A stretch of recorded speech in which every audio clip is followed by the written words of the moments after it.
Bem-vindos ao podcast Inspiração para uma Vida Mágica.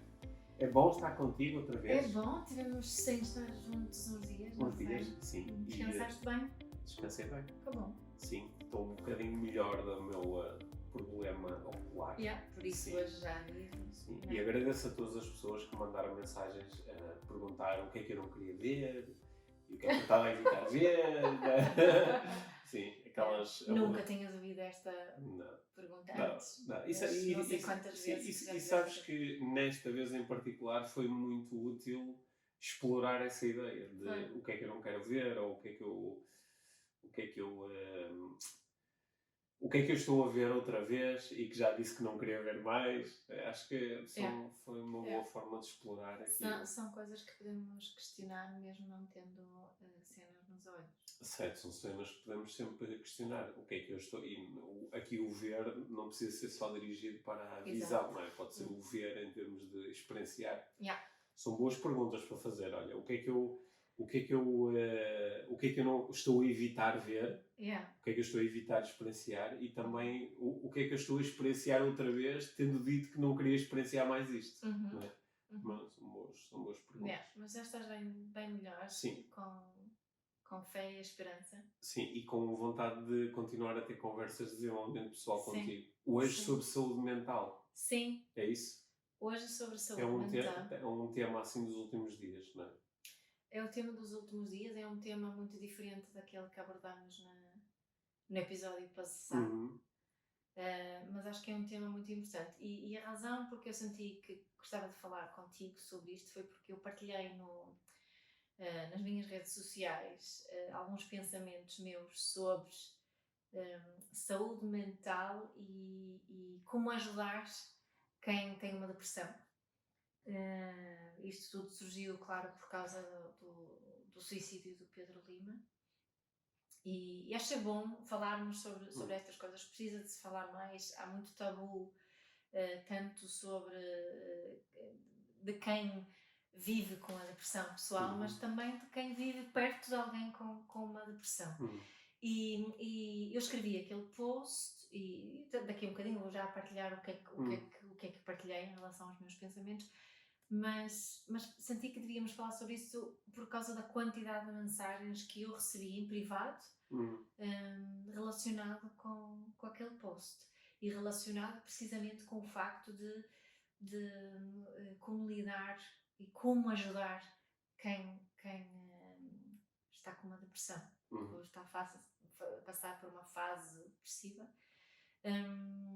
E também tive muitos comentários, mas principalmente porque recebi recebo sempre muitas mensagens, mas foram mensagens longas a partilhar grandes histórias. Portanto, eu acho que isso é um sinal de que precisamos de falar mais sobre estes temas. Olha, e Paula, eu no outro dia li uma notícia que tem aqui uma ligação com este tema. Eu li que durante os primeiros 4 meses do ano em Portugal, ou seja, entre 1 de janeiro e 30 de abril, durante os primeiros 4 meses venderam-se em Portugal 5,2 milhões de caixas de antidepressivos e de ansiolíticos. 5,2, que é um aumento em relação ao ano anterior de, segundo eu percebi, de cerca de 400 mil caixas. Exato, ou seja, um aumento, que é um aumento que é significativo, que são 10%, mas de qualquer forma o número anterior já era brutal. E pelo que eu percebi, é o número mais alto da Europa. Não sei, ou dos números mais altos da Europa? Segundo é dos números mais altos da OCDE, ou seja, no chamado mundo desenvolvido, no mundo ocidental. Não é só a Europa, então? Não, eu penso que era o Canadá e a Austrália, talvez, que eram assim, que são 2 países que estão ainda acima de Portugal, e Portugal acho que era o 4º. E uma coisa que é bastante preocupante é que Portugal, por comparação, eu estou aqui a citar de cor, que não estou a olhar para a notícia, mas penso que era por comparação com países como a Itália ou a Holanda, Portugal tem o dobro, mais do dobro da utilização per capita de ansiolíticos e de antidepressivos, não é? O que quer dizer, podia querer dizer muitas coisas. Podia querer dizer que nós somos, de facto, enquanto povo, somos mais deprimidos do que nesses países, e isso explicaria porque é que temos uma taxa de utilização tão alta. Também pode querer dizer que em Portugal se prescreve muito mais facilmente do que nesses países, não é? Isso também ajudaria a explicar o número mais alto. Pode ser uma combinação das duas coisas. A verdade é que não é muito fácil explicar assim diretamente isto. Claro. Não é? Há quem acredite muito, são os laboratórios com o seu poder que incentivam muito os médicos a prescreverem em demasia ou muito rapidamente. Parece que por comparação com outros países prescreve-se mais rápido, de facto, em Portugal do que noutros países. Mas acho que isto é uma, como tu propuseste, é um tema, a saúde mental é um tema tão importante e tão central, porque não é todo marginal, não é? Estima-se que 1/4 dos portugueses tomam medicação. E também, acho que outro dado a adicionar a isso, que eu acho que é muito preocupante, Sim. E não tem só a ver com Portugal, é no mundo no geral, é um aumento dessas prescrições em idades cada vez mais novas. Cada vez mais adolescentes e crianças a serem medicadas. E acho que isso é um sinal de alguma coisa, não é? Alguma coisa que não está aqui a bater certo. Para estarmos a conseguir... Sabes uma coisa que a mim... Eu agora vou correr o risco de ser um pouco ignorante, ou seja, correr o risco de estar a agir muito com base naquilo que eu observo na minha bolha. Que este é um tema, que é um tema de saúde, é um tema médico, é um tema de saúde mental, logo é um tema que envolve muito a especialidade médica da psiquiatria. E eu não vi, e pronto, aqui é que estou a correr o risco, não vi porque estou dentro da minha bolha, mas eu não tenho visto pessoas desta área a liderarem a necessidade de se falar sobre isto. Ou seja, no mundo em que nós vivemos, no mundo das redes sociais, seria disparate dizer, os psiquiatras não se calam, estão todos aqui só a falar sobre isto. E quem tu vês a falar sobre isto são muitas vezes pessoas como nós, que são, na verdade, são leigos na matéria da saúde mental. E muitas pessoas, muitas figuras públicas Sim. que se têm pronunciado, certo. Tendem a pronunciar deles próprios, falarem da sua própria saúde mental, certo, a dizer que fazem terapia. Que eu acho que isso é muito importante, para ajudar a desmistificar a questão da saúde mental, não é? E retirar o peso. Eu hoje vinha a conduzir de Lisboa para o Porto e vinha a pensar um pouco sobre isto. E vinha a pensar que, não é, quando há uns anos atrás o Descartes não é, decidiu propor-nos uns anos atrás, como se fosse sim, foi há uns anos. Eu estou sempre a comparar com os 13,1 mil milhões de anos do universo, portanto foi tudo há bocadinho. Portanto, há bocadinho o Descartes, não é? Fez a célebre proposta, não é? Para resolver algumas questões e não chatearem muito da separação entre a mente e o corpo, não é? São dois mundos à parte. E como é fácil, porque eu estava... isto veio a propósito de... Como eu, durante as últimas semanas, estive a lidar com um desafio que é físico, que é possível, tu olhas para mim e vês o desafio a acontecer. E eu posso fazer algumas descrições, que perdi quase a visão no olho, e é fácil para as outras pessoas empatizarem comigo, dizer, está a ter um desafio, e não há assim grande coisa que ele possa fazer, necessita a ajuda do médico, do optometrista, destas pessoas todas. Mas quando eu estou a lidar com um desafio do fórum mental, é mais difícil mostrá-lo.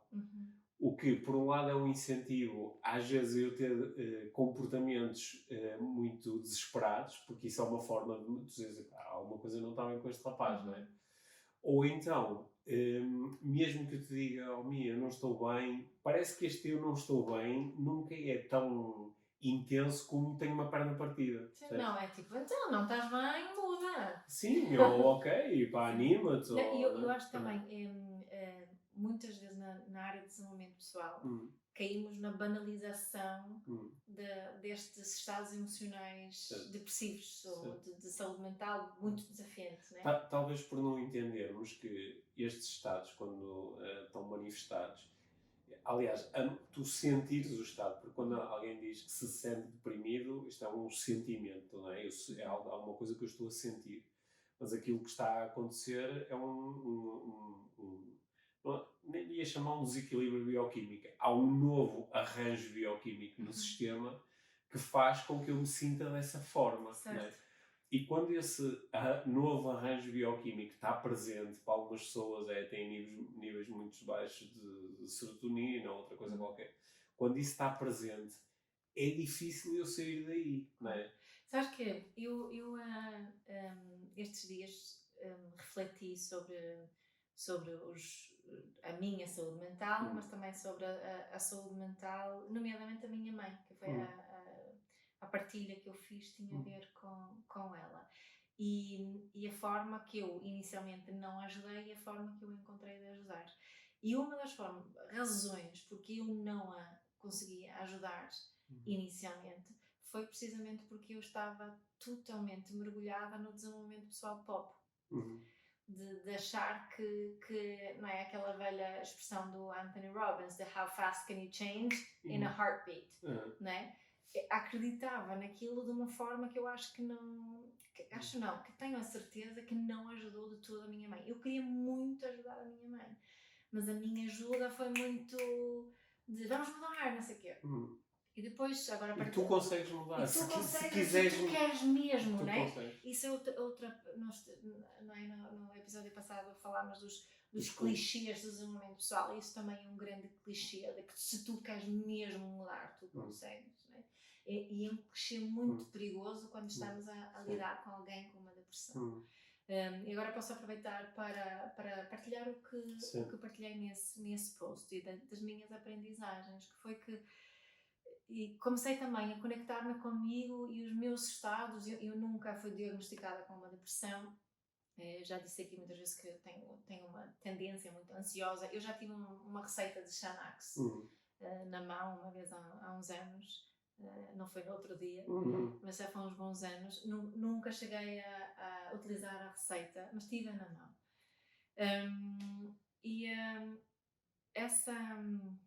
Essas reflexões levaram a perceber que muitas vezes quando nós queremos ajudar o outro, principalmente quando estão nesses estados depressivos, o que o outro recebe é um grande julgamento.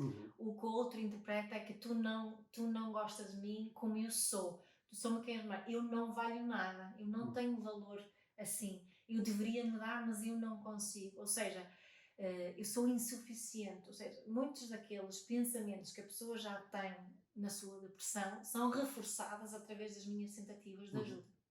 Isso foi precisamente o que aconteceu com a minha mãe.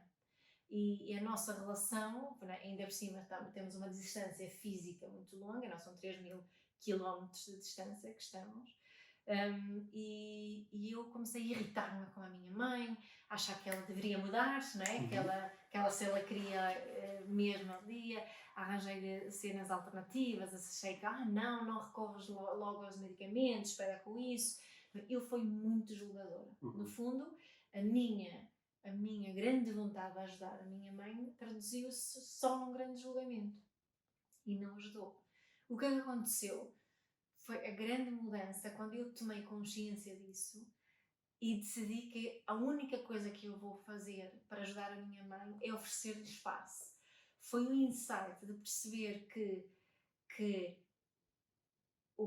a coisa com a qual eu na realidade não queria lidar era com a minha própria dor causada pela dor dela. Ou seja, eu não conseguia lidar com aquilo que eu sentia por ela estar a sofrer. Eu sofria por ela estar a sofrer, ou seja, eu queria mudá-la para eu não sofrer.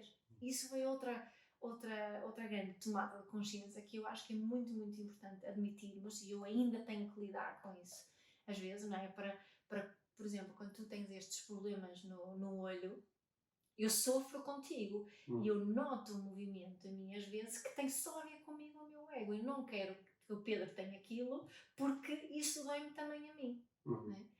E acho que admitirmos isso é mesmo importante para também podermos ajudar o outro e oferecer espaço. E isso que foi aqui o grande insight na minha relação com a minha mãe, foi só oferecer-lhe espaço na nossa relação e a aprendizagem de conseguir estar com a dor do outro e realmente empatizar e não só simpatizar e depois querer mudar. Não é? Agora estava a ouvir a falar e estava aqui a refletir sobre. Nós às vezes, em vez de empatizarmos, não é, de entrarmos num lugar do outro, fazemos outra cena qualquer. Não é? Muitas vezes a simpatia. Sim, não é? sim. E às vezes também nos esquecemos de ter conversas que nos permitam realmente começar a considerar um pouco mais o que é estar no lugar do outro. Não é? É por isso que podemos passar rapidamente com uma boa intenção de alguém começa-se a abrir um bocadinho e dizer, começa a desfazer aquelas máscaras habituais, então está tudo bem, está tudo, espetáculo, Cassiano e tal, ou às vezes alguém começa a abrir e dizer, ultimamente estou um bocado em baixo, pois é, mas depois a malta anima, e nem não percebemos que está ali a haver uma abertura de uma conversa e não chegamos a criar espaço para as pessoas realmente nos mostrarem como se estão a sentir. E mesmo quando estamos com um amigo e a pessoa começa-se a mostrar, a dizer, estou mesmo em baixo por causa disto e daquilo, nós entramos muito rápido também no papel do salvador, não é? Até porque eu acho que ninguém fica contente de saber que uma pessoa de quem gosta está em sofrimento, não é? E às vezes a forma de nós fugirmos a isso, até porque a depressão dos outros muitas vezes começa a ressoar nos nossos próprios lives de depressão que não estão a ser tratados, não estão a ser expostos. Então às vezes, como não sabemos muito bem lidar com isso, começamos a pois, mas as coisas vão mudar e agora vai ser melhor e vais ver que vai ficar melhor. E começamos com uma conversa que, como tu dizes, nem sempre ajuda. Nem sempre ajuda. Há aqui mais uma camada aqui nesta situação em particular com o Pedro Lima, que eu não vi ninguém que abordasse isso, mas lembrei-me, e que acho também importante falarmos aqui, que há um estigma ainda maior para um homem deprimido. Sim. Não é? Porque, olhando para as mulheres, está mais ou menos aceito que uma mulher tome medicação ou que faça terapia. Está mais ou menos aceito. Até há muitas mulheres hoje em dia, aliás, das partilhas que tenho visto ultimamente, todas as partilhas sobre eu também faço terapia, eu fiz terapia também, foram de mulheres. Não vi uma única partilha de um homem, pode-me ter passado, obviamente, mas a maioria está garantidamente, são partilhas de mulheres. Mas de homens não. E o homem deprimido é ainda mais tabu do que a mulher deprimida. Porque parece que, recuperando aqui um velho episódio do podcast das máscaras da masculinidade, parece que eu assumir, primeiro, que estou deprimido, segundo, que tenho necessidade de recorrer à medicação para lidar com a minha depressão, parece que quer dizer que eu não sou capaz, não sou suficientemente forte, não sou um líder, não é? E acho que concordo contigo, que o estigma pode ser ainda maior, sobretudo para um homem que está muito habituado a assumir esse papel, não é? Um papel de liderança e de força. E se esse homem, ainda por cima, for um homem que sabe muito de desenvolvimento pessoal, eu vou-te dizer que é ainda pior. Estava-me a lembrar de um grande amigo que teve um episódio deste há uns anos atrás, onde a família me ligou para ajudar. E no fundo eu que até tenho uma atitude muito restritiva em relação à medicação, foi mesmo levei-o a uma terapeuta e disse, olha, aceita a medicação que eu te quero dar, pelo menos como uma alavanca para te conseguir tirar mas tu ias propor que se alguém... Mas a minha interpretação daquela situação foi que aquela pessoa sabia tanto de desenvolvimento pessoal que o autojulgamento que ele fazia a si próprio por não se conseguir retirar daquele buraco com todas as ferramentas que ele já tinha foi ainda maior do que em relação a quem não sabe aquilo tudo do desenvolvimento pessoal que ele sabia. Sim. Faz sentido isso? Faz sentido, faz. E da mesma forma que nós podemos às vezes ficar um bocado surpreendidos de saber que um ator, eu lembro que há uns anos ajudou também muito neste processo de verbalização destas lutas e destas batalhas com a saúde mental. Lembras-te quando foi o Robin Williams, né? Que ainda por cima era comediante, né? E que tinha um comediante famoso que atingiu assim, o mais alto sucesso na carreira dele. Pensei tanto nisso no outro dia quando vimos o Clube dos Poetas Mortos. Sim, claro, né? Está ali muito presente, perceber aquela batalha mental que não sei até que ponto é que estava presente naquela altura, parece que já estava, que ele lidou com a depressão durante décadas. Sim. Mas isso ficou exposto, às vezes também ficamos surpreendidos. Eu lembro, há uns anos também foi um caso aqui muito forte, não sei se te recordas disso, o Robert Enke, que tinha sido um guarda-redes do Benfica, alemão, que se suicidou, também, em que se percebeu que ele estava há anos com... Né? Também há desportistas que se têm aberto e falado sobre... E às vezes, só quando há um caso assim muito forte, como é assim, um suicídio, é que parece que há ali, ok, está aqui alguma coisa a acontecer. Mas eu ia só dizer que neste mundo do desenvolvimento pessoal, não é tão raro como isso haver alguém que até conseguiu assumir uma posição de liderança de desenvolvimento pessoal e que está a lidar com os seus, aqui usando uma linguagem mais figurativa, com os seus demónios interiores e que eu acho que concordo com aquilo que tu disseste, pode ser ainda mais difícil. Ou, por exemplo, imagina, um líder religioso de repente expor que está a lidar com depressão e do lado de fora dizer, então, mas tu não tens uma ligação direta com Deus, o que é que está a passar, não é? Exato. E há situações onde pode ser mais difícil dar o passo, dizer eu preciso de ajuda ou eu estou mal. E deve ser, eu acho que, eu não tenho certeza dessa afirmação, mas em termos estatísticos, os homens fazem mais, cometem mais suicídio do que mulheres, ou não? Eu acho que depois podemos procurar os números aqui, mas a minha ideia é que o suicídio é mais masculino que feminino. Outra coisa que tenho reparado em relação a isso é os julgamentos que as pessoas fazem em relação ao suicídio, como se isso fosse um ato muito egoísta. Certo. Não é? Como é que é possível que egoísta, não sei o quê.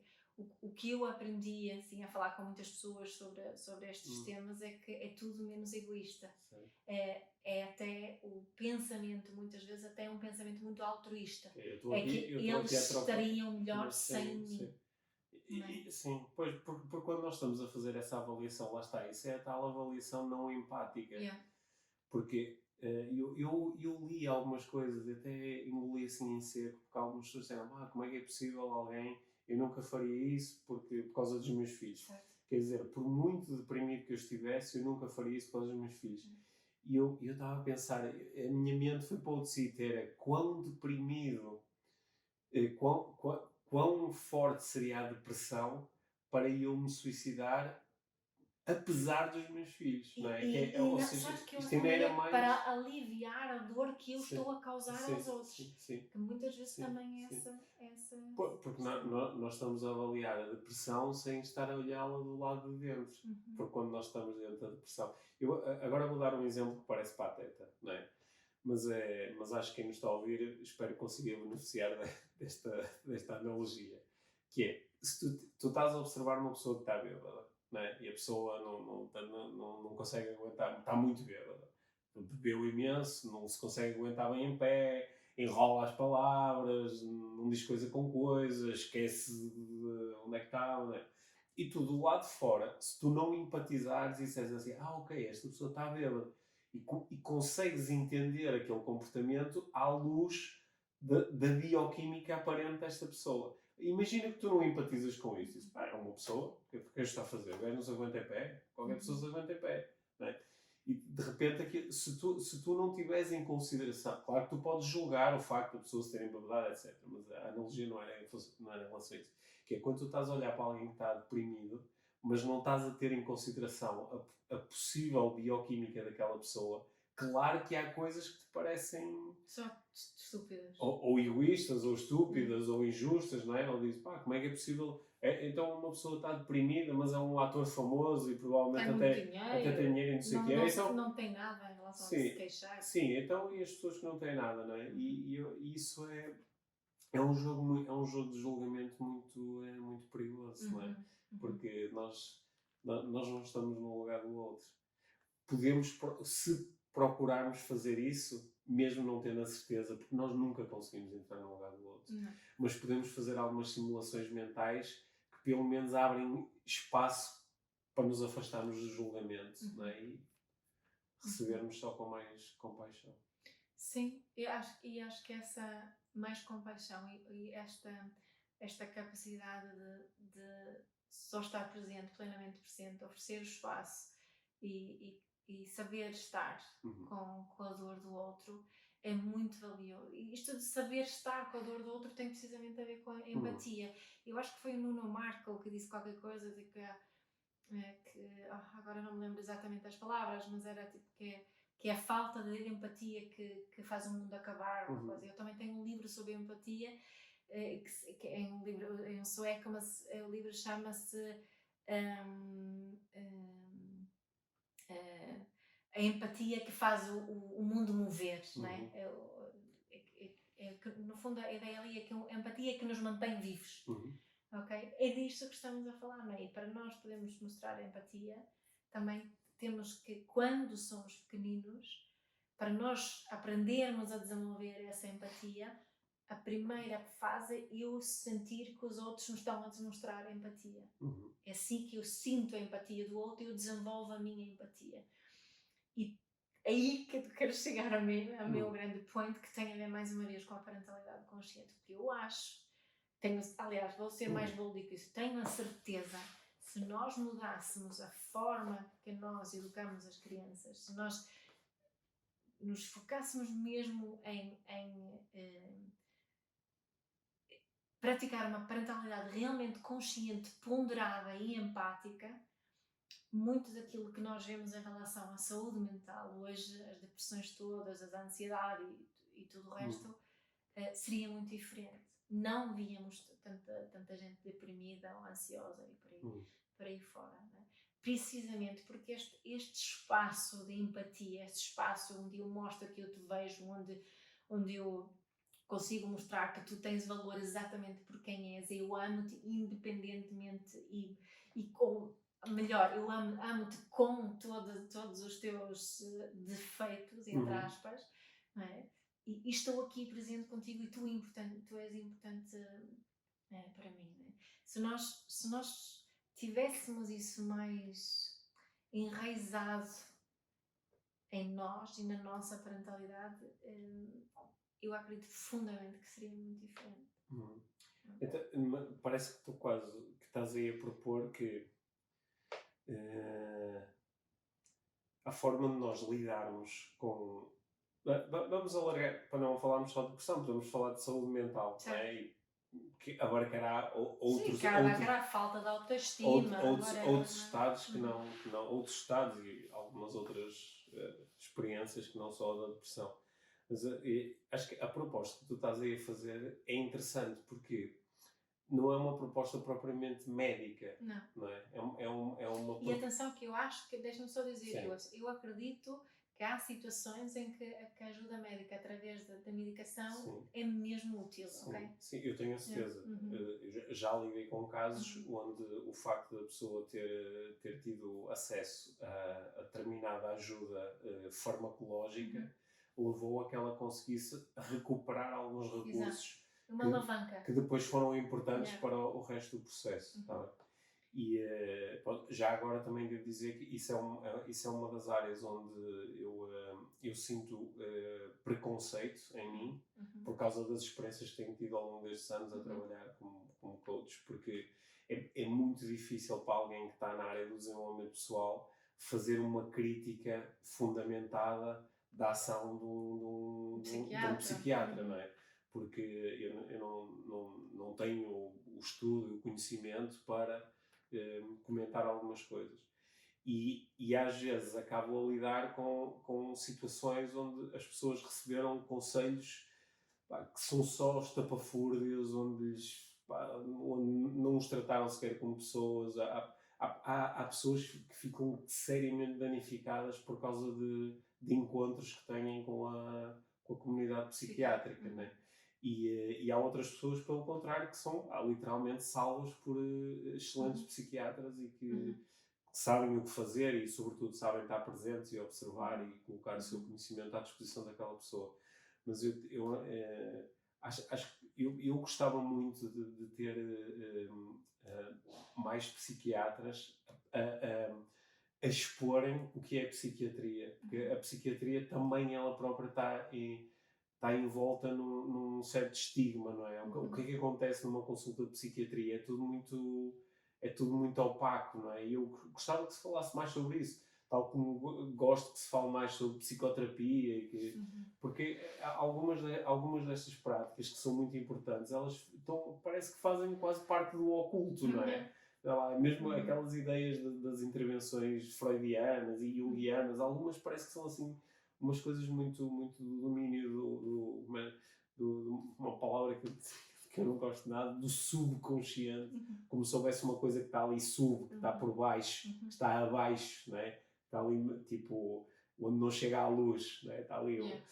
E eu gostava que se falasse mais sobre isto, porque eu ouvi, estou a voltar outra vez, acho que algo que eu disse há pouco, eu vi estes, como tu disseste, de muitos atores, muitas pessoas conhecidas e bem a dizer, pá, vamos falar mais sobre saúde mental, mas vamos falar quem? Eu acho que era muito importante ter os especialistas em saúde mental a falar sobre isso, não é?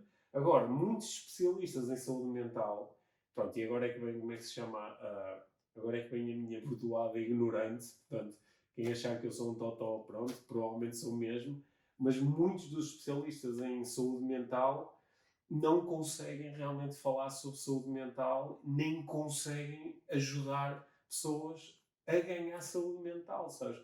Que é quase como... Tu tens tido algumas experiências de pessoas que procuraram a tua ajuda nesse sentido? Eu tenho tido experiências terríveis de pessoas, porque... Repara, quando sei lá, tu não estás em boa forma física e dizes, preciso aqui de ajuda de alguém para entrar numa forma física, basta com... Tens várias opções, dizes, se calhar eu preciso aqui de um fisioterapeuta, porque aqui coisas não estão a funcionar bem. Ou então não, é mais uma questão, é funcional, se calhar posso ter um personal trainer, ou posso ter um nutricionista, ou posso ter um osteopata, ou posso ter um professor de pilates, não é? Tens assim várias linhas, o yoga, também tens assim várias linhas e algumas vezes essas linhas criticam-se umas às outras. Mas uma coisa é alguém propor-te algo que depois acaba, não gera nenhum resultado para ti. Outra coisa é alguém propor-te alguma coisa que te danifica. Tu dizes, eu fui fazer uma cena, fui treinar com um tipo e rebentei os meus joelhos todos, para a vida inteira. Agora vou ter que fazer operações, vou ter que fazer os dias, agora estou seriamente limitado. Quando falamos de saúde mental, isso pode acontecer. É por isso que até nós acho que somos tão, ultimamente, principalmente, nos tornamos tão ativistas em relação à questão do desenvolvimento pessoal pop, porque algumas pessoas, uma coisa é eu gostava de ganhar mais dinheiro, gostava de perder peso, gostava de ser mais confiante, isso é uma coisa. Outra coisa é eu estou a lidar outra coisa é eu estou deprimido. E às vezes, no meio das abordagens todas que eu vejo, o desenvolvimento pessoal também faz sentido para mim. E há pessoas que estão deprimidas e acabam num curso de coaching, ou acabam num curso de PNL, ou acabam num retiro, não sei o quê. Mas precisavam de ter terapia personalizada. Personalizada e de alguém... Acompanhamento. E de acompanhamento. E de alguém que não lhes vai só dizer clichês, não vai só dizer, tu consegues. De alguém que consiga ter uma noção mais ampla, mais holística daquele ser que tem à sua frente. E isto são, acho que são questões tão importantes que às vezes até é daquelas coisas que eu às vezes tenho que respirar fundo e dizer, por um lado, há pessoas que fazem de conta que estão habilitadas e não estão, porque elas simplesmente não entendem o que têm à sua frente. E por outro lado, temos outras pessoas que têm habilitação, no sentido que têm a licenciatura, estão formalmente preparadas para lidar, certo, mas na prática não conseguem. Na prática prescrevem cenas à bruta, e olham para alguém, não é, durante 2 minutos e dizem, pá, vais tomar isto durante 6 meses e depois vê-se. Foi como aconteceu com e isto tem implicações muito sérias sobre o nosso sistema. E eu gostava mesmo que se falasse mais sobre isso. Gostava que tivéssemos pessoas na televisão a dizer, olha, aquilo que nós achamos que o antidepressivo faz é isto, ok? É mais ou menos isto. Okay? É difícil explicar. Ninguém sabe. Se tu te sentares com alguém, perguntas exatamente como é que isto funciona. Às vezes é ao calhas. E eu gostava que se falasse mais sobre isso, mesmo. Se calhar ficamos aqui com um desafio bom, que é, acho que era muito bom nós encontrarmos um psiquiatra ou uma psiquiatra que gostasse de falar no nosso podcast e que gostasse de falar de uma forma aberta sobre saúde mental e nos ajudasse neste processo de transformar a saúde mental numa coisa, se calhar isto é utópico, mas alguém dizia, estou com peso a mais, o que é que vou treinar? Onde é que está aí um personal trainer? Alguém pudesse dizer, ultimamente estou deprimido, não é? Onde é que posso arranjar ajuda? E que pudéssemos tratar disso com essa leveza. Eu não sei, se calhar isto é pateta, estar a querer equiparar as duas coisas. Não, mas não estás a equiparar as duas coisas, estás a equiparar a facilidade com que falamos das duas coisas. Certo. Não é? Que uma é muito mais oculta, como está a dizer, outra está aberta. Falamos abertamente. Pegando se calhar no que tu estavas a dizer sobre a parentalidade consciente, se eu incorporar e me ajudarem a incorporar nos meus mapas mentais desde que eu sou muito pequenino, que o meu valor é intrínseco e que eu posso pesar 70 quilos ou posso pesar 100 quilos, o meu valor é exatamente igual. Exato. Ou seja, eu posso estar muito entusiasmado e muito motivado e muito inspirado pela vida, ou posso estar profundamente deprimido. Tem o mesmo valor. O meu valor é igual. Se eu tiver isto muito estabelecido, provavelmente, não é? Tu costumas dizer que a autoestima é o sistema imunitário social. Podes dizer sistema imunitário social e emocional e mental. Ok, portanto, provavelmente, à partida, a probabilidade de eu acabar, por exemplo, num estado físico que não é nada saudável para mim, será mais baixa, tal como será mais baixa a probabilidade de eu acabar num estado mental que é pouco saudável. E aí é que eu acho que, como em muitas outras áreas, nós esquecemos de trabalhar proativamente estas questões. Porque a saúde mental, não tens boa saúde mental só assim. Certo. Não é? Tal como não ganhas uma má saúde mental também são assim. É um processo. Não é?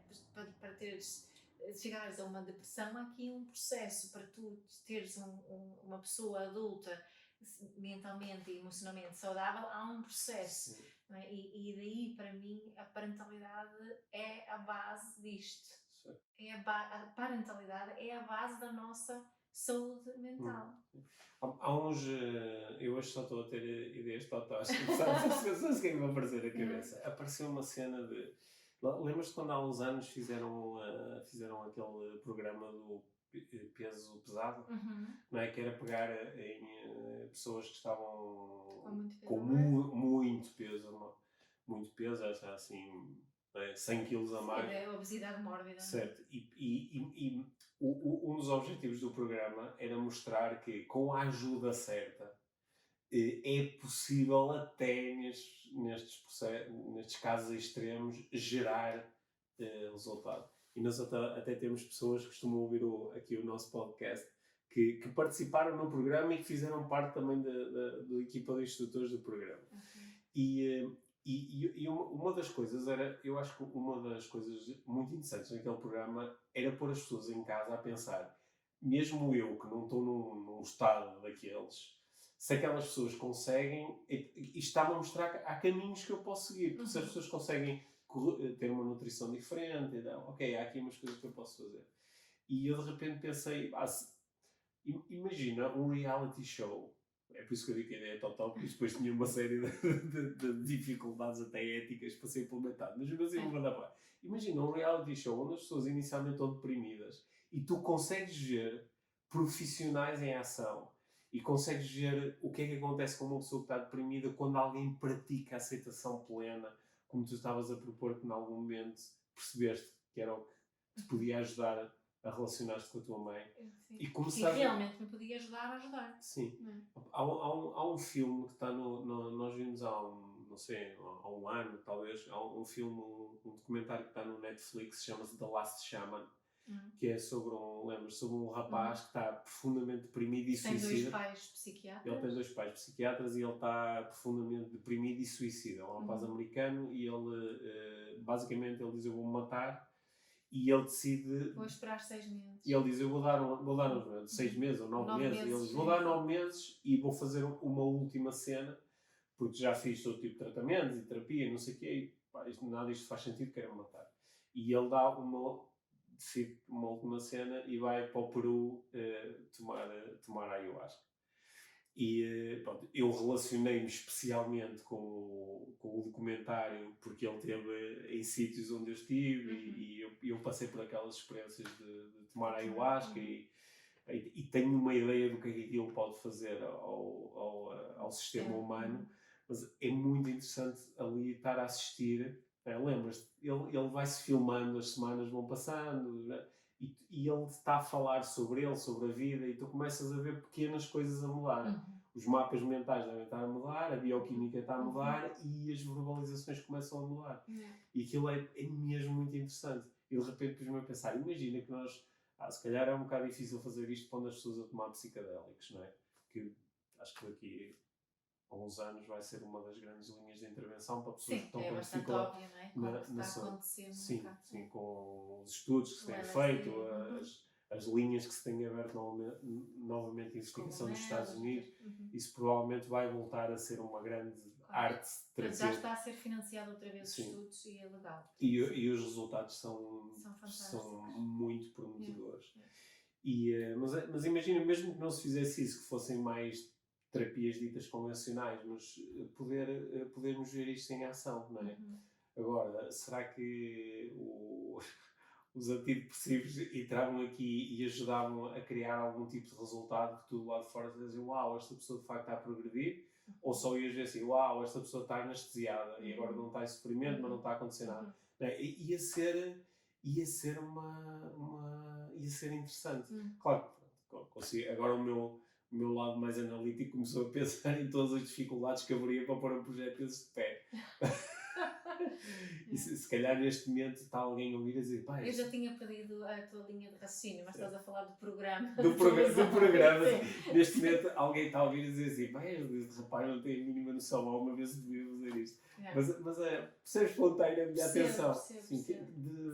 De podermos mostrar que, olha, até porque, quando nós dizemos que é normal ter desafios de saúde mental, nós até estamos a dizer é estatisticamente normal. Normalíssimo. Se uma porcentagem tão grande de pessoas tem até que recorrer à medicação, e imagina todas as outras, estão deprimidas, mas não fazem nada. Nunca recorreram à medicação, ou nunca foram diagnosticadas, ou nunca procuraram ajuda, ou estão a procurar ajuda noutros sítios, não é? Portanto, se calhar, há uma boa parte de nós já lidou pessoalmente ou através dos seus familiares com depressão, não é? Portanto, não é de toda normal. É muito difícil alguém nos estar a ouvir agora e dizer: depressão, o que é isso? O que é que eles estão a falar? Ninguém. Nunca ouvi falar nisso. Não sei o que é. Pensei que só as estrelas é que tinham. Não é? Mas é um tema que também acho que faz parte. Acho que isso é outra coisa que eu acho que quando começamos a sentir estas emoções mais dark, né? As escuras, este peso, ou a dificuldade de respirar, ou a dificuldade de ter motivação para qualquer coisa, até só para se levantar da cama de manhã e se calhar, não é? Fecharmos no nosso mundo, que não se consegue falar esta darkness toda, não é?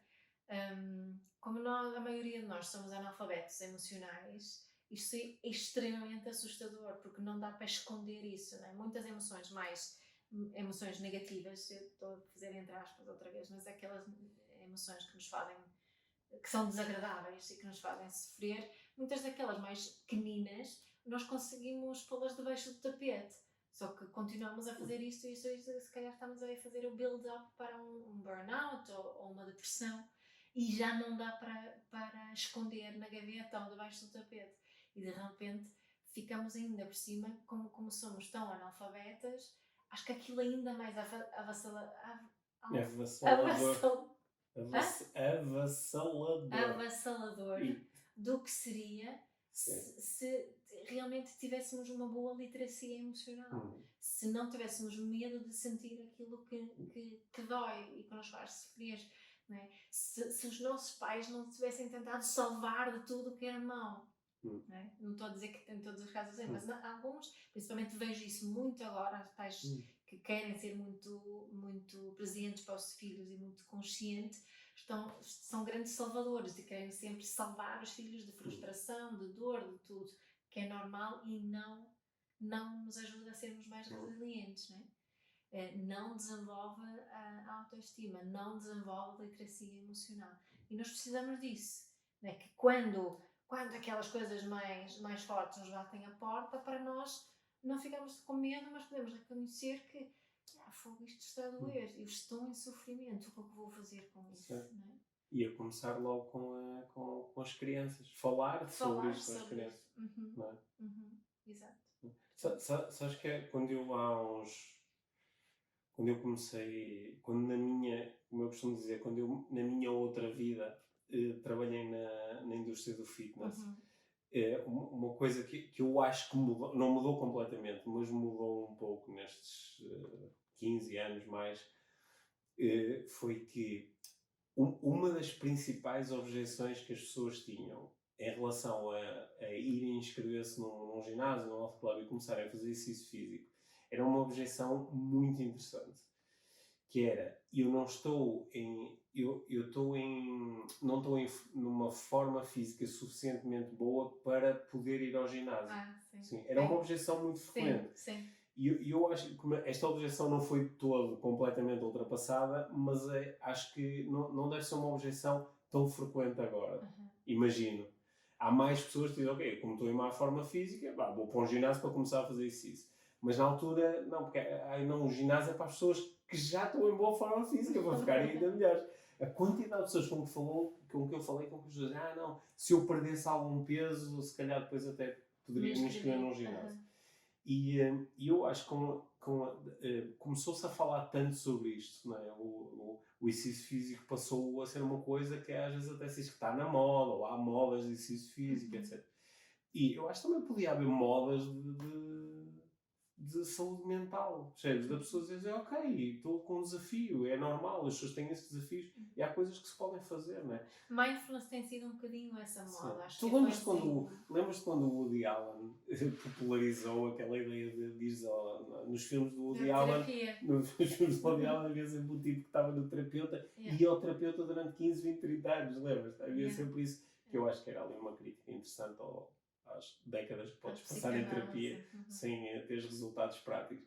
Mas era assim, era uma moda, não é? Da classe média alta nova-iorquina ir ao terapeuta. Sim, mas sabes uma coisa que eu acho que também é um bocadinho aqui o efeito de desenvolvimento pessoal, que o mindfulness ajudou-me a desconstruir isso um bocadinho, porque muitas pessoas procuram o mindfulness porque querem alguma coisa do mindfulness, querem perder a ansiedade, querem ser menos estressadas, querem se focar mais, seja o que for.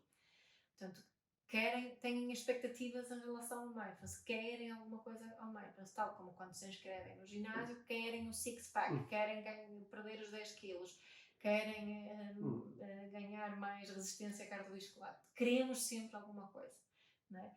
E que terapia é igual. Não é? Óbvio, eu procuro o terapeuta porque me quero sentir melhor, ou porque quero isso, quero aquilo. John Kabat-Zinn, que é o grande impulsionador do mindfulness no Ocidente, ele disse que devíamos praticar o mindfulness pela prática da mindfulness. Pratica ou faz mindfulness pelo mindfulness em si. Eu costumo dizer que quando as pessoas vêm ter comigo agora, ok, agradeço essas razões que te trouxeram até este espaço, deixa-as lá fora e agora fica só aqui pela prática em si. O John Kabat-Zinn vai ainda mais longe, ele até disse que não precisas de gostar também, que é outra coisa que nós achamos que temos que sempre gostar do que estamos a fazer. Pratica só e vê o que acontece. E acho que temos também um bocadinho esse julgamento, principalmente da nossa área de desenvolvimento pessoal em relação à terapia, e que quando ela não resulta dentro de um tempo razoavelmente curto, não está a ter resultados.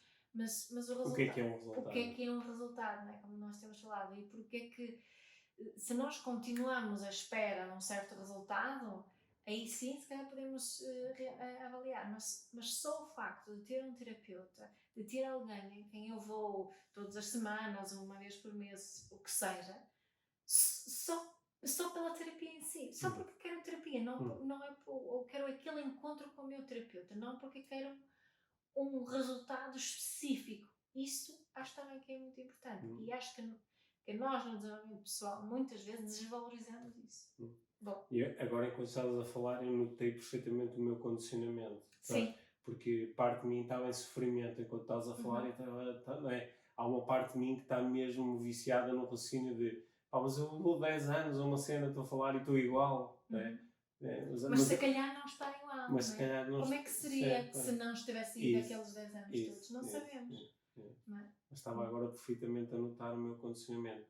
Se calhar preciso fazer terapia. Sim, why not? Olha, eu acho que. Eu não sei se a nossa conversa está a gerar alguma conclusão. Mas resultado? Mas se calhar também não era para gerar nenhum resultado. Não. Era para falarmos sobre isto. E sim, acho que podemos continuar a falar sobre saúde mental. Porque acho que talvez a grande proposta da conversa é que conversar sobre isto pode ser útil para muitas pessoas que não sabem como iniciar a conversa, não sabem como se exprimir, não é? E às vezes nós também podemos ficar muito surpreendidos quando descobrimos que alguém que está próximo de nós está e dizemos, as pessoas sofrem em silêncio. Isso também pode ser um convite para nós às vezes sermos melhores a perguntar a alguém, então como é que está? Está tudo bem, não sei o quê. Ok, sei que está tudo bem, mas como é que tu estás? Sim, certo que eu acho que nós temos muitas vezes, quando nós notamos que uma pessoa está deprimida, parece que há duas opções. Ou vou tentar ajudar em exagero, não é? Ser o salvador, ou afasto-me porque é melhor deixar a pessoa em paz, não é? Que não é a mesma coisa como oferecer aquele espaço que eu estava a falar, que acho que isso estás a propor aqui agora também. Não é? E estar presente sem julgamentos e só com curiosidade. Bom, a minha mãe já não está deprimida. Tive a ajuda de medicação, para quem ficou com isso no ar, de medicação, e o facto das pessoas mais próximas, que era nomeadamente eu, a minha irmã e o meu pai, assumirmos esta postura de nós estamos aqui. Nós estamos aqui e tens todo o nosso amor, independentemente desta, ou com tudo incluído que se está a passar contigo e a tua vida neste momento. Sempre foi isso. Olha, acho que também uma coisa que podemos estimular aqui no final desta nossa conversa é que os ouvintes do podcast também se sintam à vontade para fazer perguntas, para fazer partilhas. Claro. Porque acho que se começamos a conversa dizendo que muitas vezes sofremos em silêncio, quer por estarmos deprimidos, quer por estarmos a lidar com pessoas na nossa família e na nossa casa que estão deprimidos, se calhar um bom passo é falar um bocadinho sobre isso. Partilhando este episódio. Sim. Lembrem-se de nos tagar nas vossas partilhas nas redes sociais. Podem tirar assim um screenshot do telemóvel deste episódio, por exemplo, e partilhar. E para falarmos mais sobre isto. Certo. Obrigada. Assim faremos. Obrigado.